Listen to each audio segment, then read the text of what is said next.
Yo, what's going on, everybody? It's Popular Stranger, and we are back again with another MUT 25 video. We're going to be going over Week 3 Team of the Week predictions. Remember, this content comes out tomorrow afternoon. We should get some teasers on Twitter tonight and full reveals tomorrow morning on GMM. Last video from Hawaii. I'll be back home tomorrow, and when this content goes live, we'll be covering it back from the normal setup that you're used to.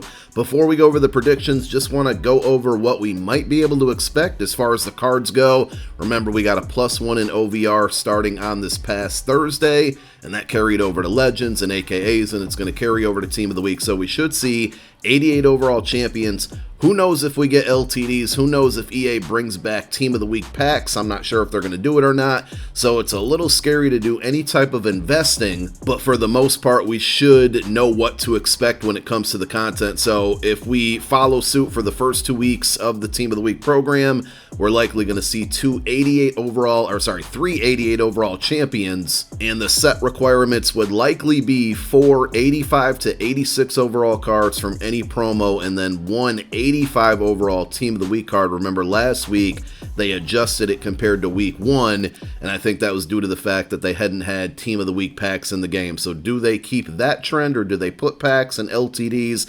That's what I'm hoping for. The more cards, the better. So when it comes to those 85 overall heroes from the Team of the Week program drop, again, those aren't in the game right now, but the thing that you could probably expect is needing 5 total cards to build that out, and that would end up being 2 82 overall Team of the Week cards, and then 3 82 to 83 overall cards from any promo.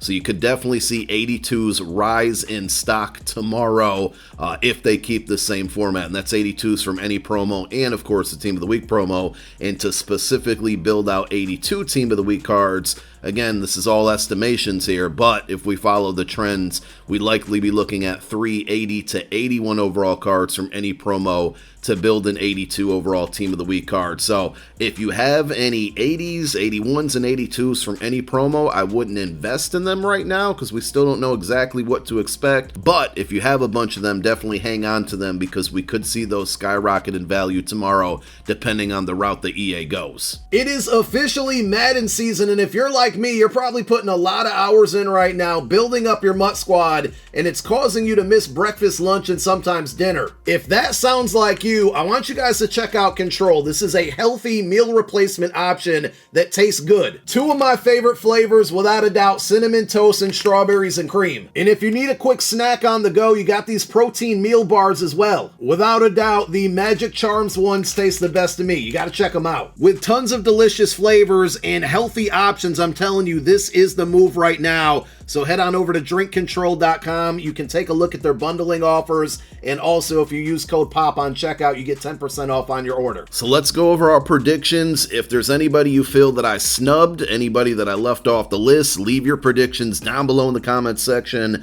3 different quarterbacks. I don't think we'll see more than one, but the first one up is going to be Malik Willis, who has had a really good role for the Packers at quarterback since Jordan Love went out, and 2-0 under Malik Willis here now. So he had a pretty versatile game, 202 passing yards and 1 passing touchdown, and then on the ground, 73 rushing yards and 1 touchdown. If he gets a card, I think it would be a lower overall item, like one of those 82s or lower, but it could be a nice little gadget card out there. Andy Dalton, he comes in. Bryce Young gets benched. Andy Dalton does Andy Dalton things. He already has that 86 overall card from the MUT Champs reward, so I don't think he's actually going to get an upgrade, but if he happened to do it, it would probably be one of the higher end items, like an 88 or potentially 89 overall LTD if they go that route. He had 319 passing yards in week 3 and 3 passing touchdowns. In the final quarterback performance, I doubt we see this one happen because Josh Allen is just too big of a name. They'll probably save him for a bigger promo. Plus, he already got a champion card from the Season of Boom promo. But on Monday Night Football, he had 263 passing yards and 4 passing touchdowns. I don't know how likely it is to see any Monday night performances get cards, but that one was certainly worth mentioning. Same thing with Derrick Henry. He already got that 86 overall LTD from the Season of Boom promo, so he probably won't get an upgrade. But in week week 3, he led everybody in rushing with 151 yards on the ground and 2 touchdowns in that win over the Cowboys. Good job, Derrick Henry. Who I do think is going to get a card, this one kind of seems like a lock to me, is one of the high-end items, will be running back Jonathan Taylor, 110 yards on the ground, and he also had 2 touchdowns. So look for this card, Jonathan Taylor, to be an 88 overall. That's a stone-cold lead pipe lock prediction that I'm going to put in. Same thing here, and I don't think this is going out on a limb, with Jawan Jennings, who also could potentially be one of those 88 overall cards. The 49ers did lose, but I mean, 175 yards receiving on 11 catches and 3 touchdowns in one game is pretty impressive. So if he doesn't get a card and it's not at least an 85 overall hero, he definitely is going to get the short end of the stick here on upgrades.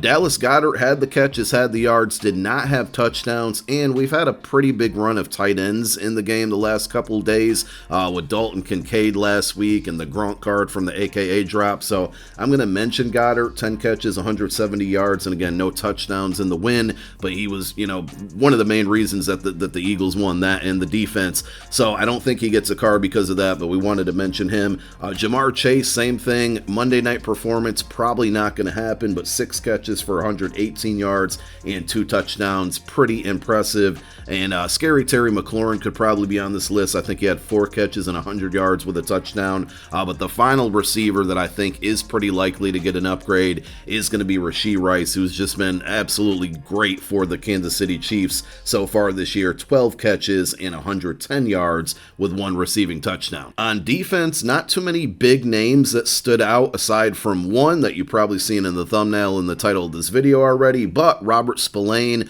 who already has a Team of the Week card. I think this is from week number 1, so I don't think he's going to get another one, but he had 11 total tackles in week 3 and 1 sack. Jonathan Grenard, who the Vikings defense, man, the Vikings 3-0, Sam Darnold playing really good. The Vikings defense just totally shut down the Houston Texans. Grenard had 3 sacks in week 3, so I think he definitely gets a card, but probably one of those lower overall items like an 82 OVR. Derek Hall for the Seahawks here, another outside linebacker, power rusher archetype, so another pass rusher more than likely. In week 3, he had 2 sacks and 1 forced fumble. And then Jalen Jones, cornerback for the Colts, who this card could potentially be good if they made him a higher overall item, because he's 6'2", zone cover corner. There's a lot of man cover corners out there right now, so he'd be decent with the height and hopefully the speed and the zone coverage. He'll probably only get like a 79 or 82, one of those lower overall cards, but in week 3, he had 2 interceptions. Another player who's already received a Team of the Week card, so it probably won't happen again, but he had a really good week 3. Another Chiefs player as well, Shamari Connor, free safety, 6 foot even, 84 speed on an 81 OVR, so if and when he gets upgrades throughout the year, he could potentially have some pretty good cards. In week 3, he had 10 total tackles and 1 interception, and I think the 88 overall that we see for the defensive side in Team of the Week is going to be Jaire Alexander, who just has that Corley 83 overall, so he will more than likely get an 88 overall that should have pretty good speed, another man-to-man corner, so if you play that scheme like I do, that'll be really helpful. He had an interception. I think that's his second, maybe his third on the year, definitely his second. So he had an interception and he returned that interception for a touchdown. So those are my predictions. Again, if I snubbed anybody, if there's anybody that wasn't on the list, anybody you think should be in there for a Team of the Week card in week 3, leave it down below in the comments section. We'll get that teaser or 2 tonight on Twitter with full reveals tomorrow morning on GMM, and we'll catch you tomorrow afternoon when that content drops. Thank you for watching. I'm out of here. Peace.